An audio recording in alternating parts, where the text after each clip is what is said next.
दोस्तों, अगर आप भी इंडिया और इंग्लैंड के बीच खेले गए बारिश के बाद 5-5 ओवर के रोंगटे खड़े कर देने वाले मैच को देखकर खुश हो तो हमारी इस वीडियो को दिल से एक लाइक जरूर कीजिएगा। आज की इस वीडियो का लाइक टारगेट केवल 400 लाइक का है, तो वीडियो को लाइक करना बिल्कुल भी मत भूलिएगा। तो चलिए अब आपका ज्यादा समय न लेते हुए शुरू करते हैं वीडियो। दोस्तों, जैसा कि आप सभी जानते ही हैं कि इंडिया और इंग्लैंड के बीच 5 मैचों की T20 सीरीज का चौथा और सबसे रोमांचक कांटे का मुकाबला यहां मुंबई के वानखेड़े स्टेडियम में शुरू हुआ। दरअसल दोस्तों, मैच शुरू होने से पहले काफी अड़चनों का सामना टीमों को करना पड़ा, क्योंकि यहां बारिश इतनी तेज हुई थी कि पूरी आउटफील्ड गीली पड़ी हुई थी, जिसके चलते अंपायर ने लगभग 3 बार इंस्पेक्शन किया और अंत में जाकर फैसला किया कि मुकाबले को आधी रात में शुरू किया जाएगा। और दोस्तों, जब मैच यहां पर शुरू हुआ तब 5-5 ओवरों के मैच को करने का निर्णय लिया गया और यहां पर भारत के कप्तान सूर्या कुमार यादव ने पहले गेंदबाजी करने का फैसला चुना और इंग्लैंड की टीम को पहले बल्लेबाजी करने के लिए उतारा। जी हां दोस्तों, मैच को मात्र 5-5 ओवर का करवाया गया, जहां इंग्लैंड के लिए पहले बल्लेबाजी करने के लिए खुद जोश बटलर के साथ बेन डकेट उतरे। उनसे यह उम्मीदें थीं कि उन दोनों के बीच एक बेहतरीन साझेदारी देखने को मिलेगी, क्योंकि 5 ओवर में जितने ज्यादा रन वह भारत के सामने बना सके उतने ही जीतने के चांसेस बढ़ जाते। लेकिन यहां पर डकेट के रूप में पहला झटका पहले ही गेंद पर इंग्लैंड को लगा। जी हां दोस्तों, यहां पर डकेट अर्शदीप की गेंद को समझ नहीं सके, जिनका फील्डर ने एक आसान सा कैच लपका और इस दिग्गज गेंदबाज ने बहुत जल्द पहला झटका इंग्लैंड की टीम को दिया। अब बहुत जल्द पहला विकेट जाने के बाद अब बल्लेबाजी में उतरे हैरी ब्रुक, जहां उन पर न केवल अपने विकेट बचाने की बल्कि स्कोर को भी तेजी से आगे बढ़ाने की जिम्मेदारी थी। लेकिन दोस्तों, यहां पर इसके विपरीत नज़ारा हम सभी को देखने को मिला, क्योंकि जहां इस खिलाड़ी की सबसे ज्यादा जरूरत इंग्लैंड की टीम को थी और आज मात्र 10 रन बनाकर अपना विकेट दूसरे ओवर की तीसरी गेंद पर मोहम्मद शमी को दे गए। और यह दूसरा बड़ा झटका जब इंग्लैंड को लगा तब मात्र इंग्लैंड की टीम का स्कोर 25 रन था। बस जोश बटलर मैदान पर पूरी कोशिश कर रहे थे कि कैसे भी करके अपनी टीम को लगभग 60 रन के पार तो ले ही जाए। लेकिन दोस्तों, चमत्कार तो तब हो गया जब मैदान में उतरे लियम लिविंगस्टन ने पूरे मैच का रंग बदलकर रख दिया। जी हां दोस्तों, मात्र 3 ओवर बचे हुए थे और यहां पर लिविंगस्टन ने आते ही पहले 4 गेंद पर 20 रन बटोरकर अपने इरादे जाहिर कर दिए कि वह आखिरकार मैदान पर करने क्या आए हैं, और फिर उनका साथ निभाते हुए बटलर भी कहां रुकने वाले थे, जहां अब इन दोनों ने साथ मिलकर 40 रन की साझेदारी तो मात्र 10 गेंद में कर डाली। इस बीच लिविंगस्टन ने बाउंड्री के पार चौके छक्के इस कदर लगाए कि मानो उनके लिए तो यह बच्चों का खेल हो। और इस बीच देखते ही देखते यहां इंग्लैंड का स्कोर 65 रन के पार पहुंच चुका था। और दोस्तों, यहां पर भारत के कप्तान सूर्या पूरी कोशिश कर रहे थे कि कैसे करके इन दोनों का विकेट लिया जाए, लेकिन ना ही लिविंगस्टन और ना ही बटलर आउट होने का नाम ले रहे थे। और इसी के साथ इंग्लैंड की टीम ने पहले 5 ओवर में बल्लेबाजी करते हुए भारत के सामने 93 रन जड़ डाले और 94 रनों का लक्ष्य भारत की टीम को मिला। हालांकि दोस्तों, एक समय तो ऐसा था कि इंग्लैंड की टीम इस मुकाबले में ज्यादा से ज्यादा 50 रन भी नहीं बना पाएगी, लेकिन लिविंगस्टन ने मैदान में उतरकर 40 रनों की जब विस्फोटक पारी खेली तब पूरा मैच इंग्लैंड की तरफ शिफ्ट हो गया। और दूसरी तरफ बटलर ने भी 35 रन जड़ डाले और आपको जानकर हैरानी होगी कि कोई भी भारतीय गेंदबाज इनका बाल भी बांका नहीं कर पाए। इसका ही नतीजा था कि अब भारत के सामने इस मुकाबले में लक्ष्य था 94 रन का। हालांकि हर कोई जानता है कि इंग्लैंड की टीम को यह मुकाबला जीतना कितना ही जरूरी था और भारत की टीम ने भी इसी बात का अंदाजा लगा लिया था कि इंग्लैंड को यहां से हराकर अब उनको बैकफुट में तो ढकेलेंगे ही और साथ ही उन्हें बड़ा झटका भी देंगे। भारतीय क्रिकेट टीम ने अपना मास्टर प्लान तैयार कर रखा था और उन्होंने तुरंत 94 रन बनाने के लिए विस्फोटक अभिषेक शर्मा के साथ संजू सैमसन को भेज दिया। और भारतीय टीम जब इस मैदान पर बल्लेबाजी करने के लिए उतरी तो आते ही दोनों दिग्गज बल्लेबाजों ने पहले ओवर में ही गेंदबाज को आड़े हाथों लिया, जहां पहले ही गेंद पर छक्का जड़ देने के बाद संजू कहां रुकने वाले थे। उन्होंने अगली 2 गेंदों पर भी 2 छक्के लगाकर इस मैच में 3 गेंद पर ही 18 रन बटोर लिए थे। हालांकि अगली ही गेंद पर मार्क वुड ने चालाकी ने दिखाते हुए संजू को स्लोवर गेंद फेंकी और उन्हें फील्डर के हाथों कैच आउट करवाकर भारत को पहला झटका दे दिया था। और अब जाकर इंग्लैंड की जान में जान आई, क्योंकि पहली 3 गेंद पर 3 छक्के लग जाने का मतलब यही था कि इस ओवर को बड़ा ओवर बनाने की तादाद में भारत की टीम थी।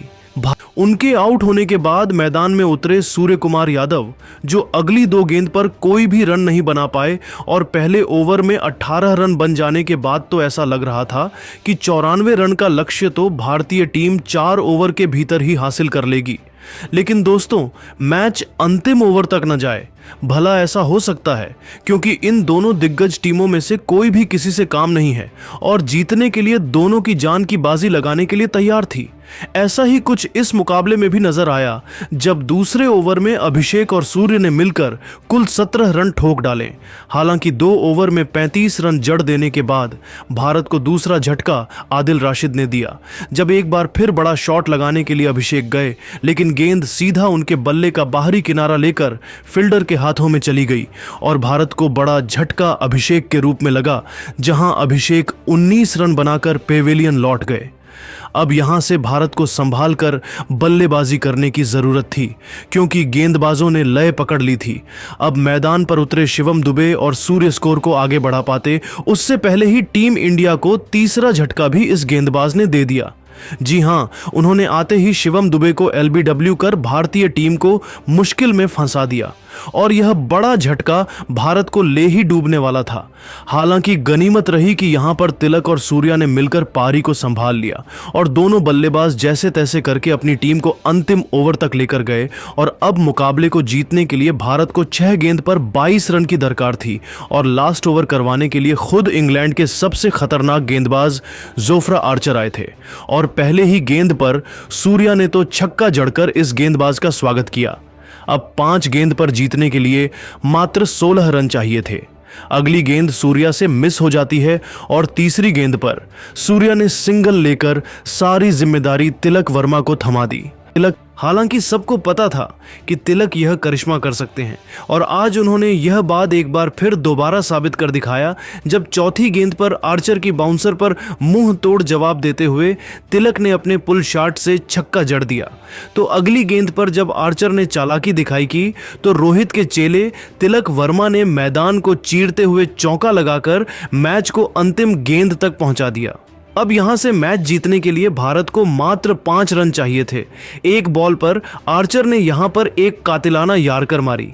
ऐसा लगा कि मैच तो खत्म हो गया, लेकिन तभी तिलक ने दिखाया चमत्कार और उस पर अपने मिनी हेलीकॉप्टर शॉट से ऐसा छक्का लगाया कि मिड विकेट के ऊपर से उस गेंद को बाउंड्री के बाहर फेंककर तिलक ने इस मुकाबले में अपनी टीम भारत को एक कभी ना भूलने वाली रोमांचक जीत दिलाई और तिलक वर्मा की वजह से यह मुकाबला को जीतने में भारतीय टीम यह कामयाब हुई। इसके बाद तो पूरी दुनिया तिलक वर्मा को सलाम कर रही है। आखिर हो भी क्यों ना, जिस तरीके से इस खिलाड़ी ने मैदान में जलवा दिखाते हुए मैच को समाप्त किया, सूर्य के साथ मिलकर इंग्लैंड के गेंदबाजों की धज्जियां उड़ाकर रख दी। ऐसे में उनकी तारीफ करना तो बनता ही है, जश्न में जहां एक तरफ पूरा हिंदुस्तान झूम रहा है, क्योंकि टीम इंडिया ने इस नामुमकिन से मुकाबले में जीत दर्ज कर इंग्लैंड को मजा चखाया है। जहां इंग्लैंड ने अपनी सबसे खतरनाक T20 टीम भेजी थी, लेकिन वह भी भारत के युवा जोश के आगे टिक नहीं पाई और चौथे T20 मैच में घुटने टेक गई और इसी के साथ टीम इंडिया ने 3-1 से यह T20 सीरीज अपने नाम कर इंग्लैंड का घमंड भी चकनाचूर कर दिया। लेकिन दोस्तों, अब ये रोंगटे खड़े कर देने वाला कांटे का मुकाबला देखने के बाद आपको क्या लगता है कि तिलक वर्मा, जोस बटलर और सूर्य कुमार यादव में कौन सबसे खतरनाक T20 बल्लेबाज है? अपनी कीमती राय नीचे कमेंट करके ज़रूर बताइए और ऐसी ही शानदार खबरों के लिए हमारे इस वीडियो को लाइक और चैनल को सब्सक्राइब करना ना भूलें। धन्यवाद। हालांकि सबको पता था कि तिलक यह करिश्मा कर सकते हैं और आज उन्होंने यह बात एक बार फिर दोबारा साबित कर दिखाया, जब चौथी गेंद पर आर्चर की बाउंसर पर मुंह तोड़ जवाब देते हुए तिलक ने अपने पुल शॉट से छक्का जड़ दिया। तो अगली गेंद पर जब आर्चर ने चालाकी दिखाई की तो रोहित के चेले तिलक वर्मा ने मैदान को चीरते हुए चौका लगाकर मैच को अंतिम गेंद तक पहुंचा दिया। अब यहां से मैच जीतने के लिए भारत को मात्र 5 रन चाहिए थे। एक बॉल पर आर्चर ने यहां पर एक कातिलाना यार्कर मारी। ऐसा लगा कि मैच तो खत्म हो गया, लेकिन तभी तिलक ने दिखाया चमत्कार और उस पर अपने मिनी हेलीकॉप्टर शॉट से ऐसा छक्का लगाया कि मिड विकेट के ऊपर से उस गेंद को बाउंड्री के बाहर फेंककर तिलक ने इस मुकाबले में अपनी टीम भारत को एक कभी ना भूलने वाली रोमांचक जीत दिलाई। और तिलक वर्मा की वजह से यह मुकाबला को जीतने में भारतीय टीम यह कामयाब हुई। इसके बाद तो पूरी दुनिया तिलक वर्मा को सलाम कर रही है। आखिर हो भी क्यों ना, जिस तरीके से इस खिलाड़ी ने मैदान में जलवा दिखाते हुए मैच को समाप्त किया, सूर्य के साथ मिलकर इंग्लैंड के गेंदबाजों की धज्जियां उड़ाकर रख दी। ऐसे में उनकी तारीफ करना तो बनता ही है जश्न में, जहां एक तरफ पूरा हिंदुस्तान झूम रहा है क्योंकि टीम इंडिया ने इस नामुमकिन से मुकाबले में जीत दर्ज कर इंग्लैंड को मजा चखाया है। जहां इंग्लैंड ने अपनी सबसे खतरनाक T20 टीम भेजी थी, लेकिन वह भी भारत के युवा जोश के आगे टिक नहीं पाई और चौथे T20 मैच में घुटने टेक गई। और इसी के साथ टीम इंडिया ने 3-1 से यह T20 सीरीज अपने नाम कर इंग्लैंड का घमंड भी चकनाचूर कर दिया। लेकिन दोस्तों, अब ये रोंगटे खड़े कर देने वाला कांटे का मुकाबला देखने के बाद आपको क्या लगता है कि तिलक वर्मा, जोस बटलर और सूर्य कुमार यादव में कौन सबसे खतरनाक T20 बल्लेबाज है? अपनी कीमती राय नीचे कमेंट करके ज़रूर बताइए और ऐसी ही शानदार खबरों के लिए हमारे इस वीडियो को लाइक और चैनल को सब्सक्राइब करना ना भूलें। धन्यवाद।